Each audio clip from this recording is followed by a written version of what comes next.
तो मूवी की शुरुआत में अफगानिस्तान के बॉर्डर को देखते हैं, जहां पर यूएस आर्मी का बेस है, और वहां पर एंट्री होती है टोनी स्टार्क की, जो कि हथियारों की डीलिंग करता है।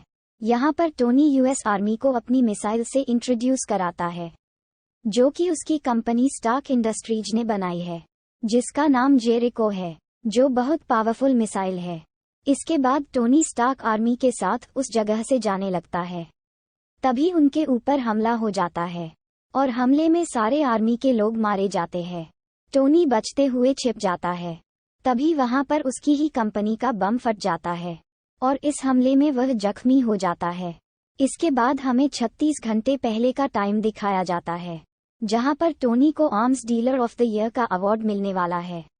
यहाँ हमें दिखाया जाता है कि टोनी के पिता ने अपने दोस्त के साथ मिलकर अपनी कंपनी स्टार्क इंडस्ट्रीज शुरू की थी, जिसमें वो नए हथियार और नए आविष्कार किया करते थे, जिन्हें जनता की भलाई के लिए इस्तेमाल किया जा सके।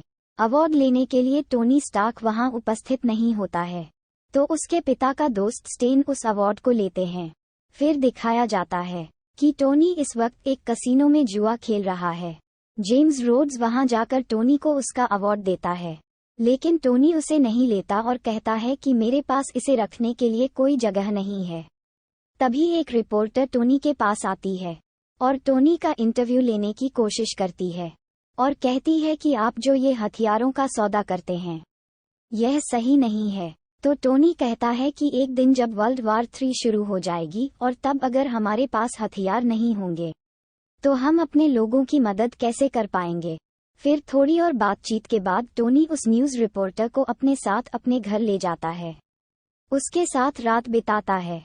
फिर सुबह उसकी पर्सनल असिस्टेंट पेपर पॉट्स वहां पर आती है और टोनी को बताती है कि आज तो उनकी अफगानिस्तान में एक बड़ी डील है, और टोनी का पर्सनल जेट उसका इंतजार कर रहा है। फिर जब टोनी अपने जेट तक पहुंचता है, तो वहां पर जेम्स रोड्स उसका इंतजार कर रहा होता है। फिर वो दोनों अफगानिस्तान के लिए निकल जाते हैं। फिर हमें अभी का समय दिखाया जाता है, जहां टोनी की हालत बहुत ही खराब होती है, और उसके सीने से कुछ तार जुड़े होते हैं, जो एक बैटरी से चल रहे होते हैं, और अब वो बैटरी ही टोनी के शरीर को जिंदा रख रही होती है। जब टोनी को होश आता है, तो वो पास में ही खड़े एक आदमी से पूछता है कि वो यहाँ पर कैसे आया। तब वह आदमी टोनी को बताता है कि एक मिसाइल विस्फोट के दौरान तुम्हारे बॉडी में बहुत सारे मेटल पार्टिकल घुस गए थे, जिन्हें निकाल पाना काफी मुश्किल था। इसलिए मैंने एक बैटरी के साथ इलेक्ट्रोमैग्नेटिक फील्ड तैयार की, जो उन पार्टिकल्स को तुम्हारे दिल के करीब जाने से रोकने में मदद करेगी, और अगर इसे निकाला तो तुम मर जाओगे। तभी वहां पर आतंकवादियों के सरदार की एंट्री होती है, और वो टोनी से कहता है कि तुम हमारे बंधक हो, और हम तुम्हें तभी जाने देंगे जब तुम हमें जेरिको मिसाइल बना कर दोगे, क्योंकि हमें अमेरिका पर हमला करना है। लेकिन टोनी उसे मना कर देता है।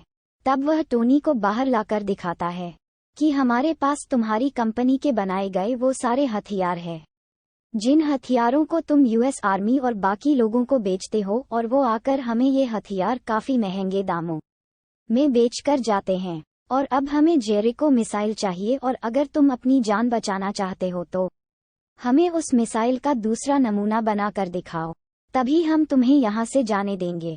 फिर टोनी वापस से गुफा में आ जाता है और दूसरे वैज्ञानिक से पूछता है कि क्या तुम्हें यहाँ से बाहर निकलने का कोई रास्ता पता है।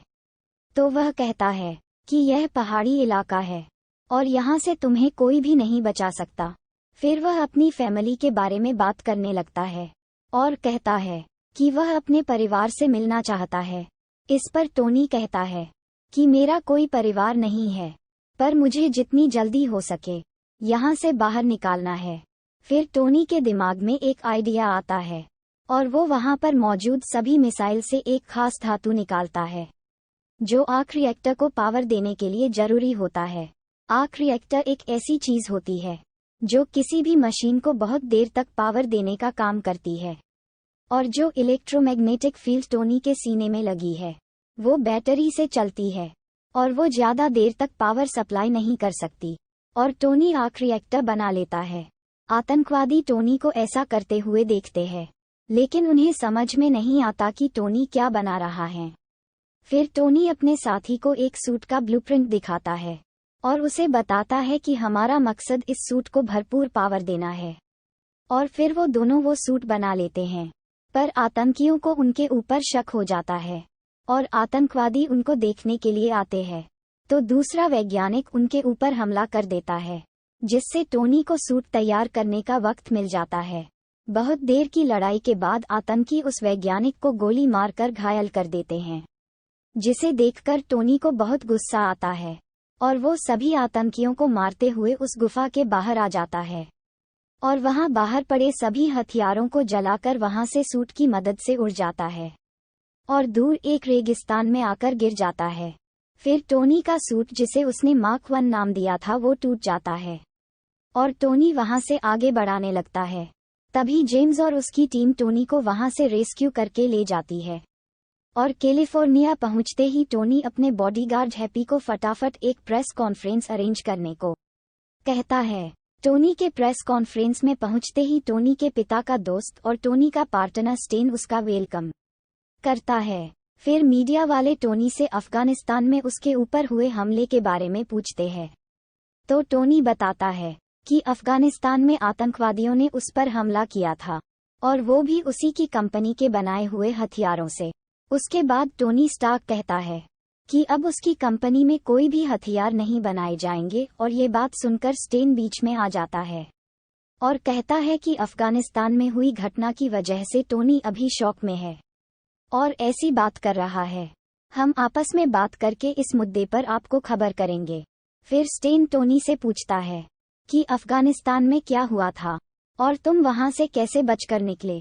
तब टोनी बताता है कि मुझ पर आतंकियों ने हमला किया था और मुझे कैद करके जेरिको मिसाइल बनाने के लिए फोर्स किया था, लेकिन मैं वहां से आयरन सूट बनाकर भाग निकला और सूट को एनर्जी देने के लिए मैंने आर्क रिएक्टर बनाया।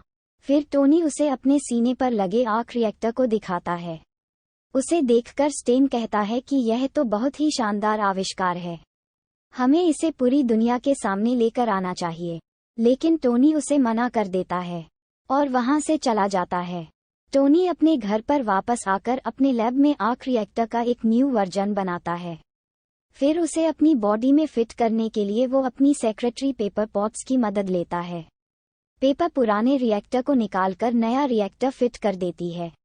उधर अफगानिस्तान में आतंकियों को रेगिस्तान में टोनी का बनाया हुआ मार्क 1 आयरन सूट मिल जाता है और वो लोग उसके सभी टुकड़ों को एक एक कर जमा कर लेते हैं।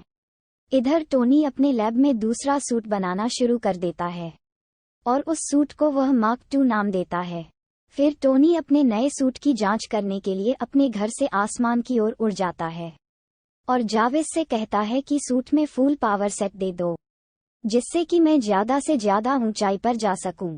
और जब टोनी आसमान में बहुत ऊंचाई पर पहुंच जाता है तो उसके बाद उसके सूट पर बर्फ जमने लगती है और उसके सूट का सिस्टम खराब हो जाता है, जिसकी वजह से वो जमीन की तरफ गिरने लगता है। लेकिन वापस जमीन की तरफ आते हुए सूट से बर्फ हटने लगती है और सूट फिर से स्टार्ट हो जाता है। अब इसके बाद टोनी सूट की टेस्टिंग करके अपने घर वापस आ जाता है, जहां उसे अपनी लैब में एक गिफ्ट मिलता है जो उसे पेपर ने दिया था। उस बॉक्स में उसका पुराना आर्क रिएक्टर था। ये देखकर टोनी को काफी खुशी होती है। इसके बाद अपने नए आयरन सूट की टेस्टिंग में जो ज्यादा ऊंचाई में बर्फ जमने की दिक्कत का सामना उसे होता है, तो वो उस सूट के डिजाइन में कुछ चेंज करेगा, जिससे वो दिक्कत फिर नहीं आएगी। तभी टोनी को न्यूज से पता चलता है कि स्टेन ने एक बड़ी पार्टी ऑर्गेनाइज की है और उसे इनवाइट नहीं किया। ये देखकर टोनी सीधे पार्टी में पहुंच जाता है। उसे पार्टी में पेपर पॉट्स मिलती है और वहां वह दोनों साथ में कुछ समय बिताते हैं। उसके बाद ड्रिंक लेते हुए टोनी की मुलाकात रिपोर्टर से होती है, जो उसे कुछ तस्वीर दिखाती है और बताती है कि बहुत सारे जेरिको मिसाइल अफगानिस्तान के गुलमीरा गांव में देखे गए हैं। इस बात से टोनी को बहुत गुस्सा आता है और उसे स्टेन पर शक होता है और टोनी सीधा स्टेन के पास जाकर पूछता है। तो स्टेन कहता है कि यह बिजनेस है, जिस पर टोनी को बहुत गुस्सा आता है। फिर वह घर आ जाता है, जहां उसे न्यूज से पता चलता है कि अफगानिस्तान के गुलमीरा गांव के अंदर आदमियों को इकट्ठा किया जा रहा है और औरतों और बच्चों को जान से मारा जा रहा है। इस बात से टोनी को और ज्यादा गुस्सा आता है और वो अपने सूट को नए टेक्नोलॉजी के साथ अपडेट करने के बाद अपना नया आयरन सूट पहनकर सीधा अफगानिस्तान के गुलमीरा गांव पहुंच जाता है। वहां पर पहुंचकर वह सारे आतंकवादियों को मार देता है और वहां रखे हुए स्टार्क इंडस्ट्री के हथियारों को तबाह कर देता है। इसी बात का पता अमेरिकन एयरफोर्स को चल जाता है और वह ये पता लगाने की कोशिश करते हैं कि आखिर किस प्लेन ने वो तबाही मचाई है। जांच से उन्हें पता चलता है कि ये एक छोटा प्लेन है, जिसके बाद वो अपने फाइटर जेट्स को उसके पीछे भेज देते हैं। तो टोनी स्टार्क अपने दोस्त जेम्स रोड्स को फोन करता है और बताता है कि तुम जिसे प्लेन समझकर फाइटर जेट्स जिसका पीछा कर रहे हैं, वो कोई प्लेन नहीं बल्कि मैं हूँ। साथ ही उससे ये भी कहता है, अपने जेट्स को यहाँ से हटाओ और मुझे जाने दो। जेम्स इस इन्फॉर्मेशन को सीक्रेट रखता है और अपने जवानों से कहता है कि ये दो दुश्मनों की आपस की लड़ाई है और फाइटर जेट्स को वापस बेस पर बुला लेता है। इधर मीडिया के लोग जब जेम्स रोड्स से अफगानिस्तान में हुई तबाही के बारे में पूछते हैं तो वह उन्हें बताता है कि वहां दो दुश्मनों के बीच में आपस में लड़ाई हुई थी। इधर स्टेन को जब इस बात का पता लगता है तो वह उस आतंकी संगठन से मिलता है और पूछता है कि यह सब किसने किया। तब आतंकियों का सरदार बताता है कि यह सब टोनी का ही काम है, क्योंकि उसके पास आयरन सूट है जिसकी मदद से उसने यहाँ तबाही मचाई है और वो अब तुम्हें भी नहीं छोड़ेगा। लेकिन हमारे पास टोनी का पुराना आयरन सूट है और अगर तुम मुझे मुंह मांगा पैसा देते हो तो मैं तुम्हें उसकी डिजाइन दे सकता हूँ। लेकिन स्टेन उनके एरिया को तबाह करके उस सूट को अपने साथ ले जाता है। उधर टोनी को पता चल जाता है कि इन सभी आतंकी डील्स में स्टेन का हाथ है, जिसके बाद वो अपनी असिस्टेंट पेपर पॉट्स को स्टेन के कंप्यूटर से कुछ जरूरी इंफॉर्मेशन निकालने को कहता है। फिर पेपर स्टेन के कंप्यूटर से फाइल ट्रांसफर करती है और उसी समय उसे एक वीडियो से पता चलता है कि टोनी पर आतंकी हमला स्टेन ने करवाया था। पेपर सारी इंफॉर्मेशन लेकर जाने ही वाली होती है, तभी वहां पर स्टेन आ जाता है। पेपर किसी तरह वहां से बचकर निकल जाती है, लेकिन कंप्यूटर चेक करने के बाद स्टेन को पता चल जाता है कि पेपर कंप्यूटर से खुफिया जानकारी लेकर जा चुकी है।